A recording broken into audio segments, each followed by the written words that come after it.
Review book one was all about the books that I read for the last 40 years, and today I have my special guest. He is my feature author of the month of February. He's an entrepreneur, investor, and of course, award-winning and best-selling author, no other than Mr. John Cousins. Hello, Daniel. Pleasure to be here. Welcome, Mr. John, and Book 101 Review. And thank you for being my feature author of the month of February. And can you please introduce more about yourself that I miss? Oh, yeah, thanks. Well, that was a great introduction. Yeah, I'm a, I've I started out as an electrical engineer and worked in rock and roll recording studios and then in the television industry, designing and building facilities for a television network, ABC television in the United States. Mm-hmm. Um, and then I decided to go back to business school and learn about business. What happened? I was working for ABC, and when I started there, when I was there, I picked up the annual report one time and looked through it and realized I couldn't make any sense of the information in there. The balance sheet, the financial statements, the balance sheet, the income statement, the cash flow statement. So I thought, I'd always wanted to go to business school, and I thought that was probably the time to do it because I wanted to fill those gaps in my knowledge. So I did that. 2 years I went to in Philadelphia to the Wharton School, Ivy League, business school, and then 2 years though of not working and paying really high tuition, and I had a young family at the time, and all the costs of a family and housing and everything ended up being like a $400,000 hole. I dug myself, and I started realizing, wow, I don't know if that was the maybe the smartest way to do this, because a lot of this information, um, you can sort of it's almost a lot of it is kind of common sense. It's like, make people aware of what you're selling, make something that people like to really need, either a service or a product, and then provide that service or product for where it costs you less to make than you're selling it for, so you have a profit. I mean, that's basically it, right? Not too tough, but there's a lot of other details and things, and so I started then on a career of entrepreneurship, and I've started 15 companies, and I took two of them public, on the stock market, and ran those for about 15 years as a, CFO, chief financial officer, and CEO, chief executive officer. And in the meantime, I was also teaching quite a bit, and that started because my sister, who was working in finance, was teaching at night program in an MBA program and teaching finance. And I thought that just sounds cool, to be in front of the students and see, if I really, um, the great physicist, I can't think of it, but Richard Feynman said, if you really want to know if you know something, try teaching it. So I wanted to see where the gaps were in my knowledge, and fill those in and just interact in that way. And as I started to do it, I realized that the textbooks were, 3 inches thick, 800 pages on accounting, or 800 pages on finance, or 800 pages on antiquated marketing techniques, or 800 pages on strategy. And I started to realize, I've been running companies at a pretty high level, and I don't use all this stuff. There's like just some fundamentals that you use every day, and then the other stuff might be intellectually or academically interesting, but it's not the kind of information that you need to know every day. And I realized that my students were having a tough time parsing what was really important, to know from what was maybe nice to know. They had just too much information and not a contextual system to fit it into. And so that's when I started to think about, I started to make PowerPoints, and record my time at the whiteboard. And from my PowerPoints, I would make little books and stuff, and then just start uploading those books to Amazon, and uploading the videos to Udemy. I started there, and there was suddenly the technology converged with what I was doing, so that I could easily publish books, and I could easily publish courses with videos and PowerPoints and PDFs and all those kind of things. So um, it really started to gel for me, that idea. And then I basically called it MBA ASAP, like, Master of Business Administration. That's the master's degree, and that, that type of knowledge, but delivered ASAP, as soon as possible. Just boiled down to the essences, so that people that didn't have time or the money or really the inclination to go to a business, curriculum that might take 4 or 2 years and cost a whole bunch of money, but they needed that information right now. Say someone who's running a bakery or an auto mechanic shop or a plumber, or just somebody who's in their career and they want to be able to move up the career ladder, and they need to know things like, how to read a set of financial statements, a balance sheet, a income statement, and a cash flow statement, and how to digest those and take it apart and analyze them. Or people that just wanted, because they started to think about investing in the stock market, and wanted to look at those financial documents that every company has to report and make, intelligent decisions about investing. So for all those reasons, I had a whole bunch of students. I've had well over 40,000 students now in 167 countries, which is just about the entire world. I think there's 195 countries, but it's amazing. It's fun for me to just interact with all these people from all over the world, and realize that everybody, in not maybe everybody, but a big subset in countries all over, really want to have aspirations to make their own business, generate some wealth for themselves, their family, for generational wealth, all those kind of things. And that's the kind of information that I give to people, and what, and I've refined it over time in just a no nonsense way that they can start using right away. So the books they're a cornerstone of what I do. I've published 69 books. I'm working on my 70th, and they're not all in business, but about maybe, half of them are business related books. And thank you so much for sharing your knowledge and wisdom to the world, Mr. John. Thank you. Thank you. So let's talk Thanks, everybody. about. Yes, thank you so much. So let's talk about your award winning and best selling books. Your books clearly connect with both critics and masses. Is there a tension between writing award worthy prose and creating a propulsive readability that drives bestseller lists? How do you negative that balance?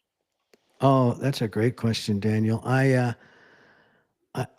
started with these books that are just sort of like, as clear as the prose could be was really the intent. So it's not artistic literature, but my finance book has been, named best finance book of all time, and so that kind of clear writing has really related to a lot of people. But then I started to branch out, and I've written some science fiction and some dark academia romance. And now I'm writing a trilogy about Benedict Arnold, who was a Revolutionary War in the United States, hero at first, that then became a traitor, and tried to give up the fort he was commanding to the British. And was found out at the last minute by George Washington and Alexander Hamilton, and then the British soldier that he was working with was tried and hung right then and there. And then he escaped to England and lived in sort of obscurity, and known as a traitor. And so it's an interesting, and there I've been trying to do more, you know, um, uh, philosophical writing and writing with better prose, and sort of this transition from, he was a hero of several, great battles at the beginning of the revolution, and just didn't think he was getting his due. So then he decided to, and he had accumulated all these debts because the Congress wasn't paying for the money he expended on those expeditions, and so he got bitter, and then became a traitor. And so, doing that whole kind of arc of how somebody would change their psychology so greatly has been really fun and interesting for me. So yeah, so um, I love to write. I'm a big reader. So when you like to read, I think then you like to write. I like a quote that I heard a while back. If you're thinking too little, read. And if you're thinking too much, write. And I think that's where I've gotten to a point where I just have all these ideas rattling around in my head, and I just want to get them down on paper. I just want to get, and as I get them down, and as I start to clarify them, it really helps me to thinking and my own understanding. And then the artifact that's left over after I do that process is the book. And I really am a big fan of Amazon. Kindle Direct Publishing has been just wonderful for me. They make an ebook of all my books, a Kindle version that can be downloaded right away, and you can start reading it on your tablet or your phone. And then they do paperbacks, but they do them. It's called POD, print on demand. So when someone orders a paperback, they print one copy, and that goes out. So you don't have to have all of this inventory, in your garage or something because you had to print 1,000 copies to set up the printing machine and all that and to make it make sense. And then they also print a hardcover version. They have a hardcover that's another alternative. And now I used to be, I would take the time because I've been an audio engineer and actually read my books and, record them and edit the little files and upload them to Audible and, go through that process. And it was time consuming and technically challenging.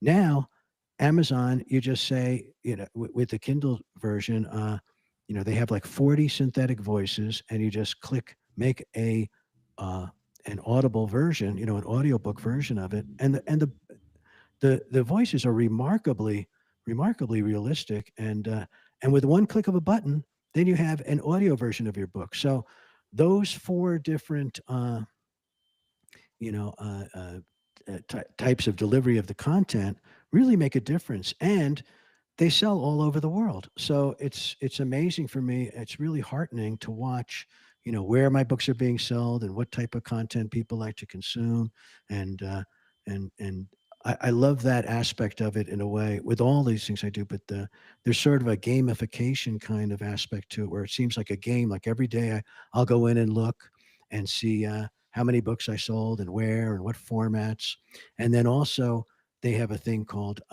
Kindle Unlimited, where people can join that, and then you can read as many books as you want, and then the authors get paid by how much of their content was consumed that month.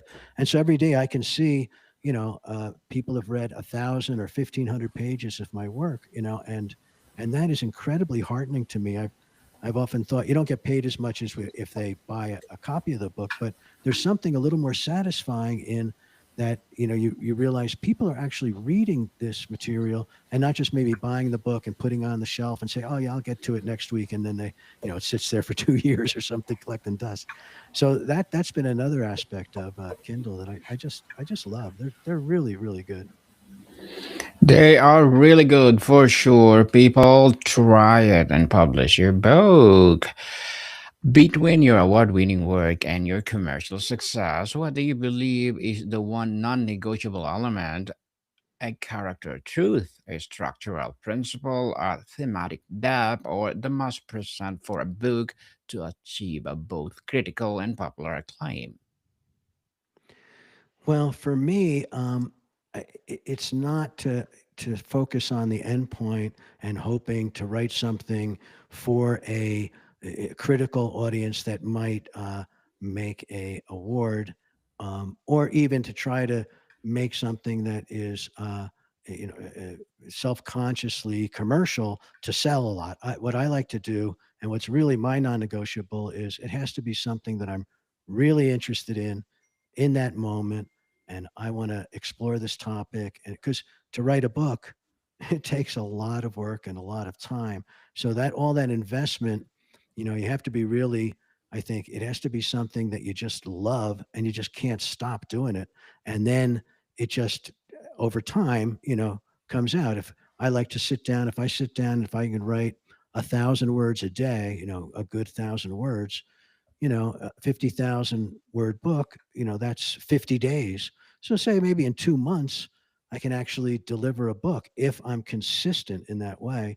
And no big bursts of, I'm going to just write for 25 hours or something like that. Just consistent every day, sit in that chair and start typing away.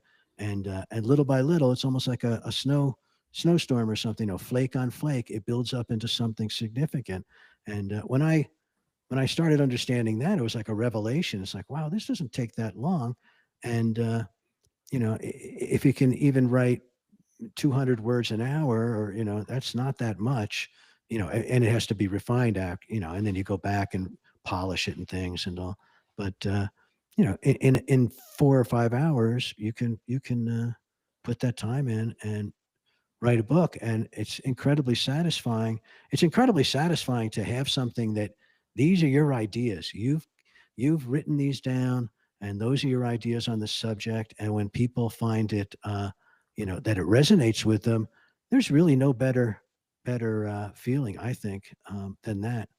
And I like to also read a lot of really serious literature too. Like I like to, and I've written some books on English poets like John Keats and John Milton and John Donne and Sir Philip Sidney, and I love that kind of literature, Shakespeare, just sit down and with an old book, a cup of coffee and an old book, and Mhm. I'm I'm set. It's so satisfying to me to connect with somebody that's maybe long dead, from a different, culture or part of the world, and you actually have this rapport. How else? And there's no other better way to get into someone's mind than to act intimately, than actually through reading their work. So, I think that's something that's really propelled me. Is I think you have to be or for me, a an avid reader and enjoy the written word, um, to enjoy writing, because writing's hard. Writing's hard. I sit down. I think I have my ideas all. I understand my ideas, and I'm going to write them down. And when I start writing, I realize these ideas are foggy, and they're not really, clear in my mind. And I have to write something down, and then go back, go over it, write it, a little bit different, write it down again. It's like Hemingway said, all first drafts are crap. It's you just got to get, but you don't want to stop and refine everything. You just get it all down and then go back and go over it, is what I found is a good working principle. And so those are the kind of things that I look for in my writing. It has to be what I've done is I've set up my life. I started out working, like I said, as an engineer for big companies, flying all over the place, all over the world. I did the Olympics in Sarajevo in 1988, and all kinds of different things. And but I got I fatigued of having other people tell me what to do when I had ideas about what I wanted to do. And that's one of the reasons I went back to business school, so that I could take charge of my own life. I wanted to be an entrepreneur. And so then I started being an entrepreneur, and it was like, wow, this is, I'm living the life. But then, I started, like I said, I've developed 15 companies, two took public, but some are successes, some are epic failures, and for different reasons. And over time, I really got tired of arguing with, having difficult times with partners, and having difficult times with investors, and having challenging times with big customers that want to sort of dictate what you make, and also having tough times with employees. It's like too much babysitting sometime. So what I've done now is I've developed my life, and the technology has allowed me to do this, where I can. It's just me and the robots, is what I always say. It's just me and automation. Everything I do is automated, and with sales funnels and email lists and things like that, and then paywalls, and just these things work, you know, all the time while I'm sleeping even, and I don't have to worry. I set up systems that really allow me to make this be successful, and not have to have a bunch of people that I'm beholden to in some way. So I can do whatever I want, whenever I want, with whom I want, and that's the way I like it. So when I write, that's the thing I want to do. It's like, what is really compelling to me right now? What do I want to spend some time? And nowadays we have incredible tools to do help with research, and with writing. I mean, you can look up things on Google, AI tools like chatbots, like ChatGPT and Claude.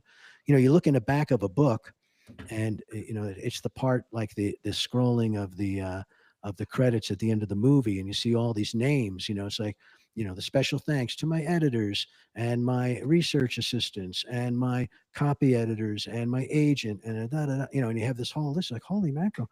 It's not just one person making a book, and now we can also do a lot of that research and proofreading and structural editing and all that stuff with AI and other tools like Grammarly and things that are available to us that really help us to make a polished product um, without the expense of paying a bunch of people and also without the complications of with of personalities. The robots don't talk back. They just do what you say, and they're happy to do it. It's just amazing. We're living in a wonderful time, absolutely wonderful time. Even Daniel, that you and I can do this, have a conversation. We've transcended geography. And then you can disseminate this to your whole audience. And I mean, it's just like it's really remarkable. And so I love the tools we have, and I look forward to the tools that are going to help me work better in the future. And it's just a joy.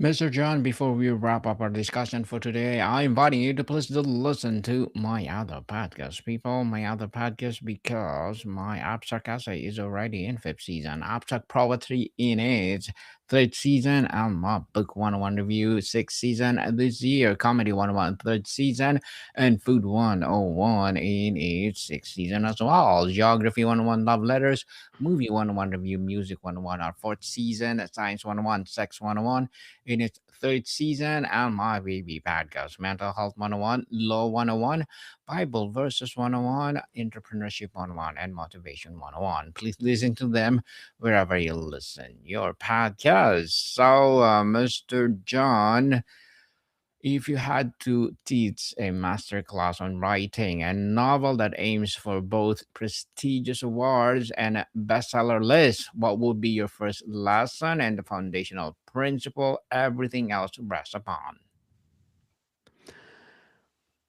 Well, I would say spend a lot of time, reading. I think reading is a superpower, and that's the way you're going to understand. That's how we understand what makes good writing. It's those times where you come across a sentence, it's like makes your jaw drop. And good writing comes from someone who appreciates good reading. So I would say that's really the place to start. And then the big key, is to sit down and do it. Like I said, I've written published now 69 books. I got a lot of other ones in draft form, ideas, all that kind of stuff, but published 69. And that's been a great accomplishment for me, over the last 20 years or so I've been doing this. It's the practice. It's not, I don't think you can sit down. I certainly can't. I've gotten better as a writer by practice. I've gotten much better. If I go back sometimes and then I keep iterating my books and look at some of my earlier books, it's like, oh, I can, revise that and make it better now because I know more and I'm a better writer and a better thinker. So I think that's the thing too, is to do it consistently. Make it something that you do every day. H.L. Mencken, the great writer, early 20th century, somebody asked him, when do you get inspiration? And he said, inspiration hits me every day at 9 a.m. when I sit in that chair and sit at my typewriter. And that's the kind of work ethic I think that as a writer I've tried to develop, where it's like, got to treat it like a job, and you got to sit down there and do it. Another thing like that is Jerry Seinfeld said that, when he, as a comedian, he was walking around New York and he would write jokes, and he was really good at writing jokes and prolific, wrote a lot. And he'd write jokes, 2, 3 hours a day, stuff like that, and thought he was working hard. And one day he walked by a construction site and he saw these construction workers there and they were having lunch.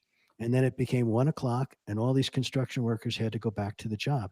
And they all got up and you could tell they didn't want to, they're sort of walking slow and, oh, geez, back to the grind. Here we go. And that's what he realized. I have to think more like that. When I don't want to do it, I have to say, back to the grind. Gotta do this. This is my job. And so that's the way for me that I've been able to write a lot, because I just take that kind of work ethic of got to do it. Would I rather do something else? Would I rather scroll on Facebook or something like that? Yeah, that could be fun. But if you have that mental discipline, and that's something you just develop by practice, it's really sitting down, The German word for it is Sitzfleisch, and that means putting your butt in a chair, sitting the flesh down and doing work. And I always think of that phrase too. It's like that's the key is just doing it, and then it's a way to discover yourself because as you start to write, you start to it's like a mirror in a way. You start to see yourself in ways that otherwise you just can't. And so it's really a fruitful and productive process to do. Mr. John Cousins, thank you so much for being my feature author on Monday, February. And please invite the listeners to support your books, your advocacy, or whatever projects that you're doing right now. Oh, thanks, Daniel. Yes, my website is mba-asap.com, and that's a great place to get a hold of me or see all the things I'm doing. My publishing company and a bunch of my books are on there is Bizb-Press, Bizb-Press, Press.com. And you can also just Google my name and books, and all the different Amazon books will come up. So, yeah. It's been a pleasure, Yes. Daniel. Thank you. Yes, people, let's support Mr. John Cousins because if you support him for sure, more and more award-winning and best-selling books will rise. So, Mr. John, thank you so much for your time. Thanks, Daniel. Loved it. What do you got, people? See you soon.